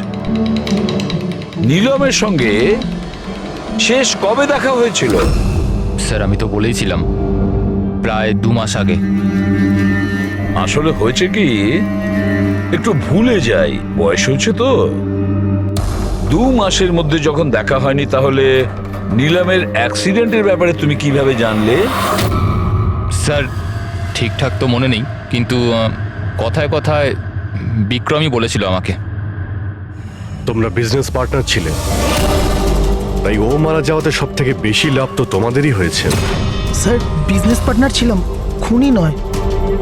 আর ও বন্ধু ছিল আমাদের, ওর ব্যাপারে আমরা এসব ভাবতেই পারি না। যদি লাভের কথা বলেন তো বিক্রমের মৃত্যুর লাভ তো সবচেয়ে বেশি ওর ওয়াইফ তাসিয়ারই হয়েছে। বিক্রমের মৃত্যুর পর আপনার প্রতি হওয়া অত্যাচার কমে গেল, এটা ছাড়া আর কোনো সুবিধা পেয়েছেন আপনি? হ্যাঁ, বিক্রম চলে যাবার পর আমার আর ভয় লাগে না, আর আমি বেশ ভালোই আছি। কিন্তু আমি বিক্রমকে মারিনি। নীলমকে চেনেন আপনি? আমি নীলমকে একদমই চিনি না। 25শে জুলাই যেদিন নিলামের অ্যাক্সিডেন্ট হয়, সেই সময় তোমরা কোথায় ছিলে? স্টার ক্লাব, বিকেসি, তারপর আমরা এয়ারপোর্ট গেছিলাম স্যার। সিদ্ধার্থ, তোমার স্মৃতিশক্তির প্রশংসাই করতে হয়। স্যার মনে তো থাকবেই, ওয়ার্ল্ড ট্যুরের জন্য টিকিট আমি তো বুক করেছিলাম। ট্রাভেল এজেন্ট কে ছিল? সাইমা ট্রাভেলস। যেই বাংলোতে আপনি ছুটি কাটাতে গিয়েছিলেন, ওখানে যাওয়ার আগে আপনি ওখানে 2-3 বার গিয়েছিলেন। কি করতে গিয়েছিলেন? আমি এটাই দেখতে গিয়েছিলাম যে ওখানে কেমন সব ব্যবস্থা, ওটাই দেখাচ্ছিল। ভূমি, আপনি বিক্রমকে বাংলোর পিছনে এইটা বলে পাঠিয়েছিলেন ওখানে নেটওয়ার্ক আসে, কিন্তু এটা সত্যি না, আমরা চেক করেছি। দেখুন ম্যাডাম, ওরা অনেক বড় লোক, আমার ওদেরকে মেরে কি লাভ হবে? আর আপনি শুধু শুধু আমাকে এইসবে টানছেন। ম্যাডাম আমি কিছু করিনি। তাহলে বিক্রমের মৃত্যুর আগে, একদিন আগে হসপিটালের বাইরে কি করছিলেন? আমার ভাইয়ের দোকান আছে, ওখানে দেখা করতে গেছিলাম। আর মনিকা, আপনার কি বক্তব্য? আমি নিলামের ব্যাপারে কিছু জানি না, তাছাড়া আমার হাজব্যান্ড আমাকে বেশি কিছু বলে না, তাই এসব ব্যাপারে আমার কিছু যায় আসে না। স্যার এই 5 জনের মধ্যে বিক্রমের খুন যেই করুক, কিন্তু বিক্রমের খুন আর নিলামের যে অ্যাক্সিডেন্ট, এদের মধ্যে কোনো না কোনো সম্পর্ক তো আছে স্যার। রাইট। এটা অ্যাস্ট্রাল প্রজেকশনের ব্যাপার নাকি যমজের, কিন্তু এটা তো শিওর যে এদের মধ্যে কেউ আছে যে নিলামের এই অবস্থার সুযোগ নিচ্ছে। নিলামের অ্যাক্সিডেন্ট পালোমি ব্রিজে 25শে জুলাই হয়েছিল, আর পুলিশ খবর পায় ওই দিন সকালে 4টে থেকে 5টার মধ্যে। এটা খোঁজ নিতে হবে যে ওই 3 জন বিক্রম, সিদ্ধার্থ আর রে 25শে জুলাই কোথায় ছিল, আর কে নিলামের অ্যাক্সিডেন্টের ব্যাপারে প্রথম জানতে পারে। আর হ্যাঁ অভিজিৎ, ওই সাইমা ট্রাভেলস, ওখানেও ভালো করে জিজ্ঞাসাবাদ করো। রবি, আজকে রাত্রে এই হসপিটালেই থাকো, কিন্তু একটা কথা মনে রেখো, ওই রুমে আজ না কোনো মিউজিক বাজবে না কোনো ফুল থাকবে। শুধু এটা খেয়াল রাখতে হবে যে নিলামের শরীর থেকে নিলাম বাইরে কিভাবে যায়। বিক্রম, রে, সিদ্ধার্থ, এদেরকে আপনি অবশ্যই চেনেন। ওদের ওয়ার্ল্ড ট্যুরের টিকিট তো আপনিই বুক করিয়েছিলেন না? হ্যাঁ স্যার। স্যার ওরা খুব অদ্ভুত লোক। স্যার প্রথমে ওরা দিল্লি যেতে চেয়েছিল, বুকিংও হয়েছিল, কিন্তু হঠাৎ করে বললো যে 3-4 ঘন্টার মধ্যে জোগাড় করে দাও, ওয়ার্ল্ড ট্যুরে বেরোবো। দেখুন, ডিটেলে বলুন আপনাদের কি কথা হয়েছিল। হ্যাঁ স্যার। ওই অ্যাক্সিডেন্টের ব্যাপারে কি করে জানলেন আপনারা? স্যার সকাল 4টের সময় আমাদের কাছে খবর এসেছিল যে একটা গাড়ি ব্রিজ থেকে নিচে পড়ে গেছে। আমি আমার টিম নিয়ে এখানে পৌঁছই আর ওই মেয়েটাকে গাড়ি থেকে বাইরে বের করি। কিন্তু স্যার অবাক হওয়ার বিষয় হলো এটাই যে এত ভয়ঙ্কর অ্যাক্সিডেন্টের পরেও মেয়েটার শ্বাস চলছিল। তদন্ত করে কি জানতে পেরেছেন? এটা কোনো অ্যাক্সিডেন্ট ছিল নাকি কেউ জেনে শুনে কাজটা করেছিল? অ্যাক্সিডেন্ট ছিল স্যার। মেয়েটাকে নেশাগ্রস্ত অবস্থায় গাড়িতে পাওয়া গেছে, কিন্তু স্যার অবাক হওয়ার মতো বিষয় এই যে সিসিটিভি ফুটেজে না মেয়েটাকে দেখা গেছে না মেয়েটার গাড়িটাকে। ও যে এখানে কি করে পৌঁছলো সেটা কিছুতেই বুঝতে পারছি না। আচ্ছা, অ্যাক্সিডেন্ট তো 1 মাস হয়ে গেছে, কিন্তু এর ফুটেজ তো পেয়ে যাবো। একটা কাজ করো, এই 24 জুলাইয়ের রাতে ক্লাব ভিস্টা থেকে এয়ারপোর্ট যাওয়ার মধ্যে যতগুলো সিসিটিভি ক্যামেরা আছে সবগুলোকে চেক করো। আর হ্যাঁ, ওই হাইওয়েরও নিয়ে নাও যেটা পুলমি ব্রিজের দিকে যায়, যেখানে নিলামের কারের অ্যাক্সিডেন্ট হয়েছিল। স্যার 25শে জুলাই রাতে বিক্রম স্যার ফোন করেছিল। স্যার উনি বললেন যে ওনারা তিনজনে ওয়ার্ল্ড ট্যুরে যাবেন, এই জন্য নেক্সট ফ্লাইটেই টিকিট বুক করে দিতে। স্যার আমার খুব অদ্ভুত লেগেছিল ব্যাপারটা, কিন্তু স্যার ওনার কথা থেকে এটা মনে হচ্ছিল যে কিছু তো একটা গড়বড় চলছে। বুঝতে পারছি না নীলমকে সবাই সব জায়গায় দেখতে পাচ্ছে কি করে, যখন ও নিজের বিছানা থেকেই উঠতে পারছে না। হ্যাঁ স্যার, আমি এখানেই আছি, আর নীলমও আমার চোখের সামনে আছে, ওইভাবে বিছানায় শুয়ে। আর এই নীলমের মতন দেখতে মেয়েটাকেও দেখতে পাইনি, সব কিছু নর্মাল। কামন ইয়ার মনিকা, তোমার কি মনে হয় বিক্রমের মৃত্যুর পর নীলম আমাকে আর রেকে মেরে দেবে? আরে রিল্যাক্স ইয়ার, রে আমার সাথেই আছে, কিচ্ছু হবে না, আমরা বাড়িতেই আসছি।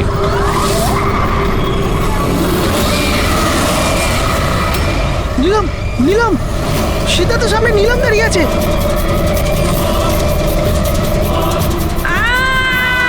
আরে ব্রেকটা মার, ব্রেকটা মার, ব্রেকটা মার।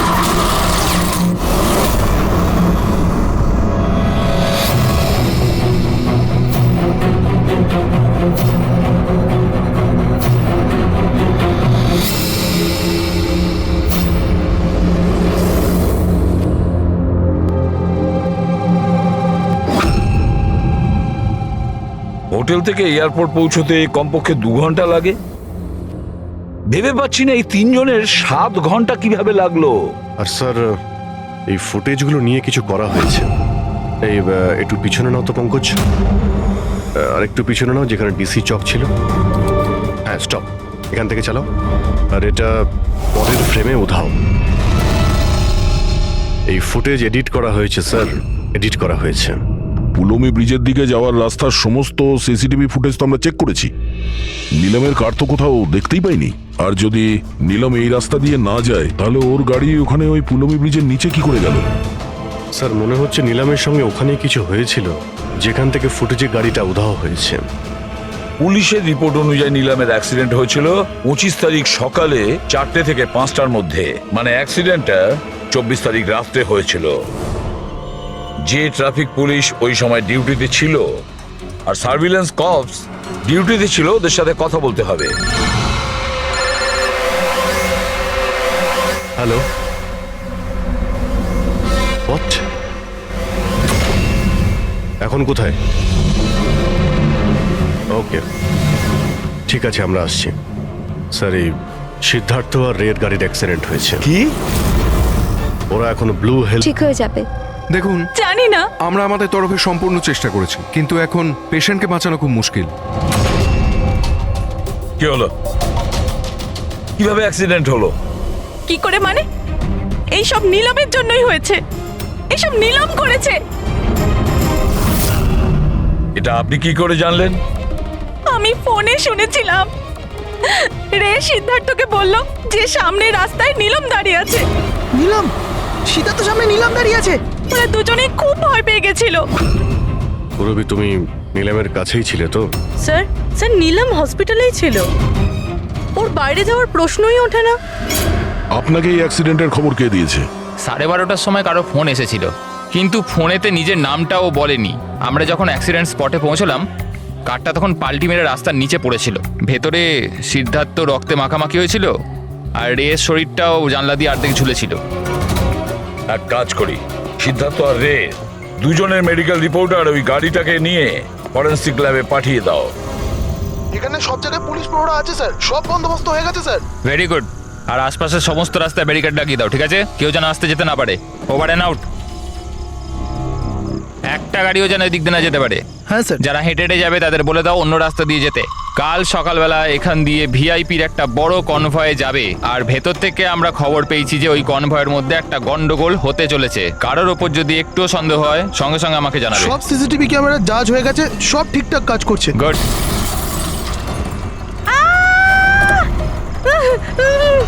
ও my god, oh my god, oh my god, oh my god, I am so sorry, I am so sorry. ওঠো ওঠো ওঠো ওঠো। আমি কিছু করিনি। Get up, get up, please get up. Accident করলেন নাকি? না না না, আমি কিছু করিনি। He came in front by car. এভাবে কেউ গাড়ি চালায় নাকি? স্যার, এ তো মরে গেছে। মরে গেছে? না না না না না, আমি কিছু করিনি। আরে ম্যাডাম, এই সিসিটিভি ক্যামেরাতে সবকিছু রেকর্ড হয়ে গেছে। এটা চালু আছে? হ্যাঁ চলে এগুলো। এটা কেন চলে? অ্যারেস্ট করো ওনাকে। লিসেন অ্যাকচুয়ালি আমার হাজবেন্ড যে আছে he is a very very rich man. টাকার কোনো অভাবই নেই ওনার। তো যদি আপনারা চান তো এই ফুটেজটা ডিলিট করা যায় না? এক minute. Get up, save some money, get up, please, get up, please. Madam হ্যাঁ 10 লাখ। 10 লাখ? সিসিটিভি ফুটেজও গায়েব হয়ে যাবে, তার সাথে সব প্রমাণও। আরে এটার থেকে বাঁচতে গেলে এটুকু টাকা তো দিতেই হবে ম্যাডাম। শুধু টাকা নিলেই হবে না, আরো অনেক কিছু নিতে হবে তোমাদের।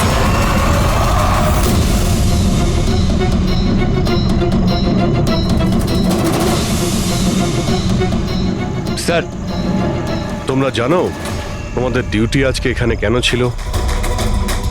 কারণ আমরা জানতে চেয়েছিলাম যে 24শে জুলাই রাত এখানে কার ডিউটি ছিল আর কে টাকা নিয়ে অপরাধীদের ছেড়ে দিয়েছিল। তোমার মতো লোকের পুলিশে থাকার কোনো অধিকার নেই। এবার পরিষ্কার করে বলো সেই রাতে কি হয়েছিল? তাহলে তোমরাই কি ওই সার্ভেলেন্সের ফিল্মটা এডিট করেছিলে? স্যার ওরা বড্ড প্রেশার দিচ্ছিল। আরে ওরা বড় বড় বিজনেসম্যান, স্যার ওদের হাত অনেক ওপর অবধি। চুপ করো, পরিষ্কার করে বলো কি হয়েছিল। স্যার ওই রাত্রির প্রায় 2:30টার সময় বিক্রম, রে আর সিদ্ধার্থর গাড়িটা নীলমের গাড়িটাকে ধাক্কা মারে। আর ওই ওদের মনে হলো যে মেয়েটা মরে গেছে। ওরা বড্ড ঘাবড়ে গেছিল স্যার। ওরা শুধু আমাদেরকে এটুকুই করতে বলেছিল যে এই সিসিটিভি ফুটেজের ওদের অংশটুকু যেন আমরা বাদ দিয়ে দিই, বাকি মেয়েটা আর ওই গাড়িটার ব্যবস্থা ওরা নিজেরাই করে নিতে পারবো বলেছিল। স্যার সেই জন্য নীলম প্রতিশোধ নিচ্ছে। যখন ওর অ্যাক্সিডেন্ট হয় এরা তিনজন ওকে এখানেই ফেলে গেছিল। নীলম নয়, অন্য কেউ, যে রে, সিদ্ধার্থ আর বিক্রান্তের উপরে প্রতিশোধ নিচ্ছে।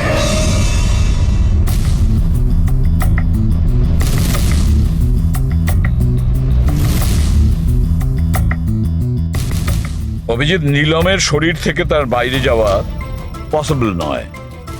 অ্যাস্ট্রাল প্রজেকশন সেটা তো আমরা ধরছিই না। আর পুরবি তো দেখেছে, পুরবি ওখানে ছিল, আর ও তো বলছিল যে নীলম ওখান থেকে নড়েইনি। তাহলে বুঝে উঠতে পারছি না যে সিদ্ধার্থ আর রে এরা দুজনে নীলমকে রাস্তায় কিভাবে দেখলো। এক মিনিট, এই নীলম একই সময় নিজের রুমে আর হসপিটালের করিডোরেও তো দেখা গিয়েছিল। এক মিনিট বস, এই যে গাড়িটা নীলমকে হঠাৎ দেখে ঘাবড়ে গিয়ে উল্টে যায়নি, বরং এই গাড়িটাকে অ্যাক্সিডেন্ট করানো হয়েছে। এত জোরে ধাক্কা মেরেছে যে ওদিকে দরজাটা তো পেরিয়ে গেছে। ইচ্ছে করে জেনে বুঝে কোনো গাড়ির সঙ্গে এটাকে ধাক্কা লাগানো হয়েছে। স্যার সিদ্ধার্থ আর রের অ্যাক্সিডেন্ট একটাই গাড়িতে হয়েছে, কিন্তু ওদের মেডিকেল রিপোর্টস কিছুতেই ম্যাচ করছে না। কি?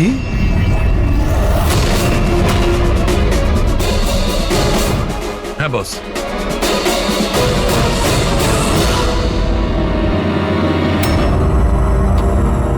এই পুরো রহস্যটা কি? এটা কি বলতে চাইছে? ফিঙ্গারপ্রিন্টস আর ফুটপ্রিন্টস ম্যাচ করা, দুটোই তো অ্যাক্সিডেন্ট। আর সারিকা বলছে যে সিদ্ধার্থ আর রের মেডিকেল রিপোর্ট ম্যাচ করছে না। এই পুরো ব্যাপারটা আসলে কি?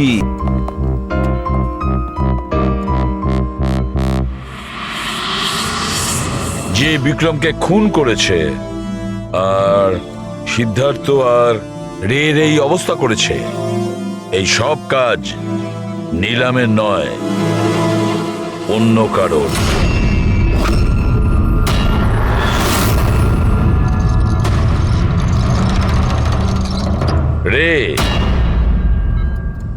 রে তোমার যেখানে অ্যাক্সিডেন্ট হয়েছিল সেখানে সিআইডির অফিসাররা গিয়েছিল। আর তাছাড়া তোমার গাড়ির কন্ডিশন আর তোমাদের মেডিকেল রিপোর্টও চেক করা হয়েছে। ওটা খুব সাংঘাতিক অ্যাক্সিডেন্ট হয়েছিল। দেখো সিদ্ধার্থর কিরকম অবস্থা।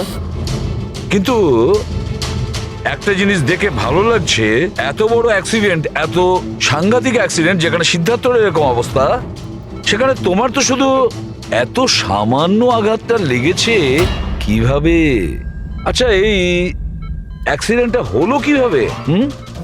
আসলে ওই আমি রাস্তাতে আমি নীলমকে দেখেছি, আর এই কথাটাই আমি সিদ্ধার্থকে বলেছি। ওই ভয় পেয়ে গাড়ি টার্ন করতে গেল, গাড়ি স্পিডে ছিল তো কন্ট্রোল হলো না, আর গাড়ি উল্টে গেল। না না না না না, মিথ্যে কথা বলছো তুমি। তোমার গাড়ি উল্টে যায়নি, অন্য গাড়ি এসে তোমাকে ধাক্কা মারে। কে?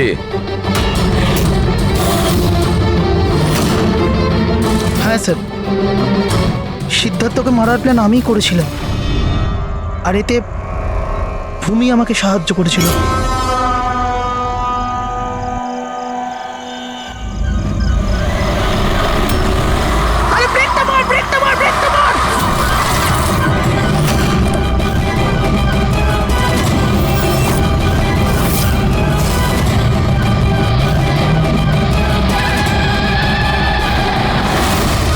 তাহলে ভূমিকে আমরা ভুল সন্দেহ করিনি।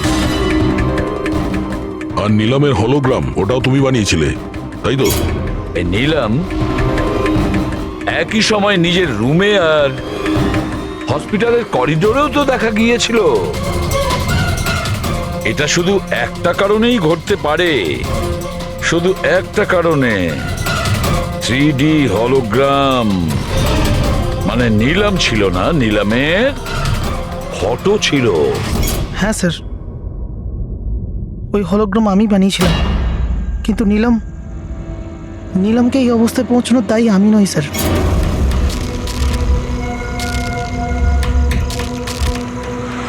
এই নিলাম আমাদের ডিসি চকে কেন ডাকলো? ও আমার উপর লিগ্যাল অ্যাকশন নেবার কথা ভাবছে, কিন্তু আমি ওকে 1 টাকাও দেবো না। ওর হিসেব আমি আজকে একদম শোধ করে দেবো। আরে কি করছিস বিক্রম? ও বন্ধু আরে আমাদের। উড়িয়ে দে এটাকে বিক্রম। আরে সেটা তো তুই চুপ করে বস না। না বিক্রম, না না না বিক্রম। আমি বিক্রমকে আটকানোর চেষ্টা করেছিলাম, কিন্তু স্যার বিক্রম আমার একটা কথাও শুনলো না। আমি নীলমকে বাঁচাতে চাইছিলাম স্যার, ওকে হেল্প করতে চাইছিলাম, কিন্তু এই দুজনে আমাকে কিছু করতে দেয়নি। ও আমাদের বন্ধু ছিল স্যার, কিন্তু আমিও টাকার লোভে পড়ে গিয়ে সিদ্ধার্থ আর বিক্রমের সাথে মিলে নীলমের সাথে বেইমানি করলাম স্যার। ওকে বিজনেস থেকে বের করে দিলাম, আর ওকে মরার জন্য ছেড়ে দিয়ে আমরা 3 জন ওয়ার্ল্ড ট্যুরে চলে গেছিলাম। কিন্তু স্যার যখনই আমরা ফিরে এলাম, তখন থেকে আমি বুঝতে পারলাম যে সিদ্ধার্থ আর বিক্রম মিলে আমাকেও এই বিজনেসের পার্টনারশিপ থেকে বাইরে বের করে দিতে চাইছে। কিন্তু এর আগে এই দুজন নীলমের মতো আমার সাথেও বেইমানি করে। আমি এই দুজনকে আমার রাস্তা থেকে সরানোর প্ল্যান করলাম, আর নীলমের সাহায্য নিয়ে ওদেরকে ভয় পাওয়াতে শুরু করি। তাহলে এই বাংলোতে ছুটি কাটানোর আইডিয়া তোমারই ছিল? হ্যাঁ, ওখানে আমি দুজনকে রেখেও ছিলাম বিক্রমকে মারার জন্য। আমি যা করেছি আমার আফসোস নেই স্যার। নীলমের এই অবস্থাতে আমার পরিচয় গোপন করে ওকে টাকা দিয়ে সাহায্য করছিলাম। জেল যাওয়ার পর এটাই চাইবো যে ওর চিকিৎসা যেন কিছু কম না হয়। আর ভূমি আমার অফিসে কাজ করতো স্যার, এই জন্য আমি জানতাম যে ও আমার সঙ্গ দেবে, আর আমি ভূমিকে ব্যবহার করেছি নীলমের 3D হলোগ্রাম লাগানোর জন্য।